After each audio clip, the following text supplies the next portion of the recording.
বেশ অনেক দিন পরেই শ্বশুর বাড়ি থেকে দাওয়াত পেলাম। আমার মামা শ্বশুর দাওয়াত করেছে আমাদের, তাই আর দেরি না করে সবাই মিলে বেশ সুন্দর করে সাজুগুজু করে রেডি হয়ে চলে গেলাম। তো শ্বশুর বাড়িতে চলে আসার পরে কী করলাম ভাবতেছি আপনাদের সঙ্গে শেয়ার করি।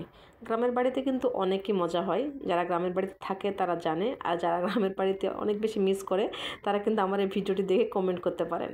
আসসালামু আলাইকুম, কেমন আছেন সবাই? আশা করছি সবাই অনেক ভালো আছেন। আলহামদুলিল্লাহ, আল্লাহর রহমতে এবং আপনাদের দয়ায় আমরাও বেশ ভালো আছি।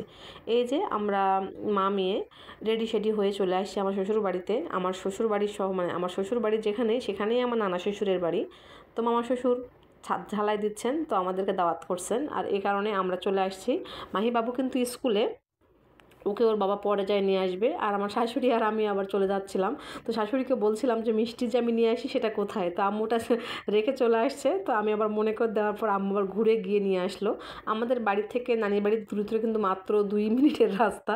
তো আমরা হেঁটে হেঁটেই চলে গেলাম। তো যাওয়ার পর দেখতেছি রান্নাবান্না মোটামুটি ডান, আর এখানে সবাই রান্নাবান্না করে নিয়ে বসে আছে, আর এই ছাদ ঢালাই হচ্ছে। তো আমরা যেতে যেতে ছাদ ঢালাইয়ের মোটামুটি অর্ধেকের বেশি হয়েই গেছে। তো কি একটা সমস্যার কারণে এখন পর্যন্ত স্টপ ছিল। তো আমি আবার খুব লজ্জায় আস্তে আস্তে করে ভিডিও করতেছিলাম যে কেউ যেন দেখতে না পাই, এই চারিদিকে লক্ষ্য রাখার পরে। তো আসার পরে যেটা হয়, কারো বাসায় বেড়াতে গেলে প্রথমে যেটা করে সেটা হচ্ছে নাস্তা খেতে দেয়। তো আমাদের নাস্তা খেতে দিয়েছে। আয়াতবাবু এখানে এমন কাণ্ড করতেছে যে ও ইচ্ছে মতো একটা বাটি নিয়ে ওর যেটা যেটা পছন্দ সেটা নিয়ে নিচ্ছে, আর এটা দেখে সবাই অনেক মজা করতেছিল, আমিও অনেক মজা করতেছিলাম। তো যাই হোক, ওকে আবার সবাই ভালোবাসে, ছোট মানুষ তো, আর একদম প্রিন্সেস সেজে গেছে। তো সবাই ওকে বেশি স্নেহ করতেছিল, আদর করতেছিল। আসলে ছোট বাচ্চাদের দেখলে না সবারই ইচ্ছে করে একটু আদর করে দিতে।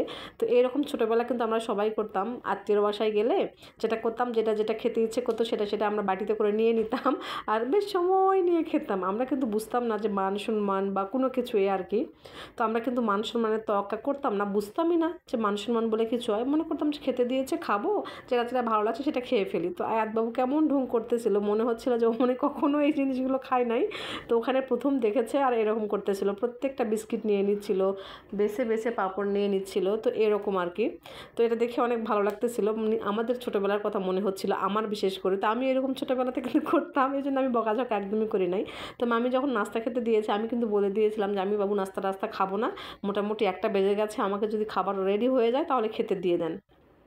তো যেই কথা সেই কাজ, মামিকে বলতেই মামি আবার একদম মানে পটে করে আলু ঘাঁটি, তারপরে হচ্ছে যায় ভাত, এগুলো দিয়ে দিল। তো আমি এখানে নিজে নিজে নিয়ে খাচ্ছিলাম। বুঝতেই পারতেছেন যে ওনারা বাসার যেহেতু ভাঙছে, তো প্রত্যেকটা জিনিস এলোমেলো হয়ে গেছে। তো মামি বলতেছিল আমাকে যে মা এরকমই অবস্থা, এভাবেই খেতে হবে। আমি বলছিলাম সমস্যা নাই, আমি তো বুঝি। তো সেখান থেকে খাওয়া দাওয়া শেষ করে চলে আসছিলাম আমার বাসায়, মানে আমার শ্বশুরের বাসায় আর কি। তো আসার পর দেখতেছিলাম, আমি তো অবাক যে এত লিচু ধরছে আমাদের কাছে, আলহামদুলিল্লাহ এত লিচু ধরছে। আমি তো অনেক বেশি এক্সাইটেড। তবে সত্যি কথা বলতে আমি কিন্তু লিচু একদমই খাই না, লিচুর ফ্লেভারটা না আমার একদম ভালো লাগে না, কেন আমি জানি না। আমি ছোটোবেলার থেকে লিচিটা একদম পছন্দ করি না, তো আমার মেয়েরা অনেক বেশি পছন্দ করে। তো সত্যি কথা বলতে আমাদের গাছে কিন্তু আগে এত বেশি লিচু ধরতো না। তো আমি বুঝতে পারতেছিলাম যে আসলে আল্লাহর নিয়ামত, আয়াতবাবু যে এত বেশি লিচু খাচ্ছে। তো আমি আম্মুকে বলছিলাম যে আয়াতবাবু তো প্রথমবার এত বেশি লিচু খাচ্ছে, আম্মু এই জন্য মনে হয় আল্লাহর রহমতে বেশি বেশি করে দিয়েছে, আল্লাহর মানে আয়াতের রিজিক আছে এই জন্য।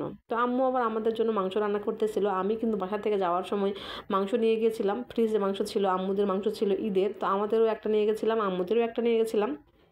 তো আমার শাশুড়ির বাড়ি কিন্তু ফ্রিজ নাই আমার শাশুড়ির। তো আমার এখানে মোটামুটি মাছ মাংস সব রাখে। আর গ্রামের বাড়িতে যেটা হয়, যখন কেউ রান্না করবে বা বসে থাকবে, মানে সব সময় কিন্তু এর বাসায় সে তার বাসায় সে আসে, আমরাও যাই। তো এরকমটা, তো আমি যখন রান্না করতেছিলাম তো এখানে আবার অনেকজন আসতেছিল, কথা বলতেছিল, হাই হ্যালো হচ্ছিল। তো অনেক ভালো লাগছিল। তো আমি আবার তাদেরকে দেখালাম না যদিও, বা আমি ভিডিও করছিলাম তো রান্না করতে করতে। তো তারা আবার আসে আমার সঙ্গে কথা বলতেছিল, তো ভালো লাগতেছিল। এই জিনিসগুলো আমি অনেক বেশি মিস করি, গ্রামে এর সঙ্গে তার সঙ্গে গল্প করতে, কথা বলতে আমার অনেক বেশি ভালো লাগে। আর আমি কিন্তু সত্যি বলতে অনেক বেশি কথা বলি, গল্প করি, তো এই জন্য আমার বেশ ভালো লাগে। তো আম্মু বলতেছিল এত গরমের মধ্যে তোমাকে রান্নাবান্না করতে হবে না, তুমি একটা কাজ করো, তুমি না চলে যাও, একটু ঘুরো ফেরো, অনেকদিন পর আসছো, সবার সঙ্গে একটু দেখা সাক্ষাৎ করো। আমার শাশুড়ির এই জিনিসটা আমার কাছে অনেক ভালো লাগে। তো আমার অনেক বেশি গরম লাগতেছিল, কারণ অনেক গরম পড়ছে এখন। তো শাশুড়ি বলতেছে যে সমস্যা নেই, তুমি বাইরে যাও, একটু বাচ্চাদেরকে নিয়ে ঘোরাফেরা করো, আমি রান্না করতেছি। তো আমি বাইরে আসার পর দেখলাম যে দাদি বসে আছে। তো দাদিকে বললাম যে দাদি একটু আম ভর্তা করেন, দাদির হাতের আম ভর্তা কিন্তু অনেক মজা। তো আগে কিন্তু অনেক খাইছি, আমিও অনেক ভর্তা করতাম, ভর্তা করে পুরো পাড়ার সবাইকে নিয়ে খেতাম। তো আমি তো এখন তো আর খুব শর্ট টাইমে যাই, থাকাও হয় না। দাদিকে আবদারটা করতে দাদির সঙ্গে সঙ্গে বলতেছে আম নিয়ে আসো। তো ঝড়ে অনেকগুলো আম পড়ছিল আমাদের বাসায়, আমার শাশুড়ি কুড়ায় রাখছে। তো সেই আমগুলো দাদিকে দিলাম, দাদি আবার এই যে সুন্দর করে মাখাচ্ছিল। তো মাখার পুরো ভিডিওটা কিন্তু এভাবে করা হয় নাই, কারণ গ্রামের বাসায় বুঝতেই পারতেছেন সবাই আসতেছে যাচ্ছে, আর কে কীভাবে নাই এটা মাথায় রেখে বাচ্চাগুলো দৌড়াদৌড়ি করতেছিল। তো অনেক ভালো লাগে এই জিনিসগুলো, আমার মেয়েরা অনেক বেশি পছন্দ করে, আমি অনেক বেশি পছন্দ করি। আর সবচাইতে বড় কথা কি জানেন, যে আমি না সবার সঙ্গে মিলেমিশে থাকতে অনেক বেশি পছন্দ করি।